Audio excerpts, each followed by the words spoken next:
भी अखिलेश यादव सबसे पहले रिएक्ट करने वालों में से हैं, चाहे तेजस्वी यादव भी। नहीं, मैं इसमें किस थोड़ा सा मसले पे? टिप्पणी जोड़ना चाहूंगी। मैं थोड़ा सा कहना चाहूंगी ये कांवड़ कि हमें यात्रा में लोकसभा जो है विधानसभा को कांवड़ नहीं, मैं यात्रा मिक्स लिंचिंग में वाले करना पे मैं चाहिए। लिंचिंग वाले पे बोल रहा हूँ। मैं लिंचिंग हाँ वाले पे बोल रहा था। हाँ। मैं नहीं, नहीं, मैं मैं हाँ, थोड़ा ये सा बोलिए कह रही जाने। हूँ, जोड़ना चाहूंगी। लेकिन इस मसले पे इन्होंने मतलब अखिलेश यादव ने बहुत तुरंत में ही स्टैंड लिया है और इस पे जो है अपनी नाराजगी और अपनी जो है इसको मतलब उन्होंने व्यक्त किया है काफी मतलब सख्त शब्दों में।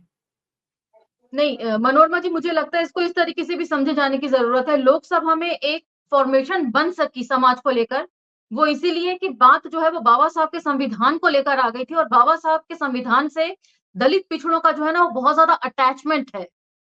लेकिन अब जो मसला है वो धर्म का है, और दलित पिछड़े जो है ना वो बहुत ज्यादा धार्मिक भी होते हैं।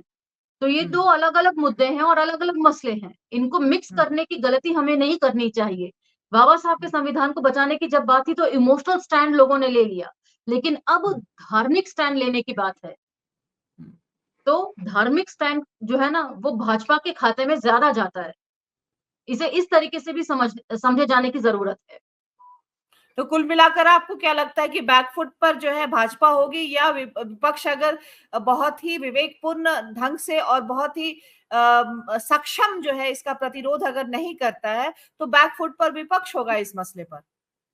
भाजपा बैकफुट पर नहीं जाएगी, ये मैं दावे के साथ कह सकती हूँ। उसकी वजह है कि विपक्ष जो है वो डरा हुआ है, बहुत कम कम मार्जिन से इनकी जीत हुई है। यदि आप उसका टोटल एनालिसिस करेंगे तो ऐसा नहीं है कि बुरी तरह पछाड़ के आ गया है विपक्ष। बहुत कम कम जगहों पर इनकी जीत हुई और बड़े कम कम मार्जिन से हुई है। ये नहीं चाहेंगे कि इस वक्त जो है ये धर्म के मसले को छेड़े और इनके दलित पिछड़े जो वोटर बैंक है वो इनसे छिटके। तो विपक्ष का जो एक डर है ना, भाजपा उसको जरूर एनकैश करेगी। जी विपक्ष खुलकर नहीं सामने आएगा, आप लिखवा लीजिए। जी। तो मनीष जी, तो एक लाइन में ही आप जबकि आपने कहा पूरी बातचीत में कि इसमें जो है भाजपा बैकफुट पर भी आ सकती है, और शालिनी जी ने कहा कि नहीं, मतलब मैं नहीं। नहीं, मैं दूसरे संदर्भ में कह रहा था, बीजेपी बढ़ेगी उसी रास्ते पर। मैं जो कहना क्या चाह रहा हूँ, मैं ये कहना चाह रहा हूँ कि बीजेपी उसी रास्ते पर और तेज गति से बढ़ेगी जिसकी बात शालिनी जी कह रही है।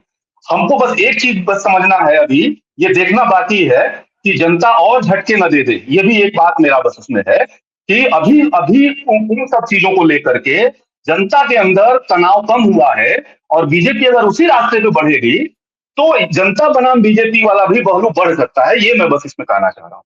अन्यथा मैं भी ये एकदम क्लियर हूँ कि पॉसिबिलिटी है, बीजेपी उसी रास्ते पे आगे बढ़े। हाँ, बस ये मेरा इतना ही पॉसिबिलिटी कहना है। तो अब जो है ना वो जी जनता के विवेक के ऊपर बात ज्यादा आ गई है जी जी जी, कि धार्मिक बिल्कुल मसलों पे ना बिल्कुल, फंसकर जो है ना वो एक्चुअल मुद्दों के ऊपर बात की जाए। अब जनता जी कितना जी विवेकशील बिल्कुल। होगी समय बताएगा।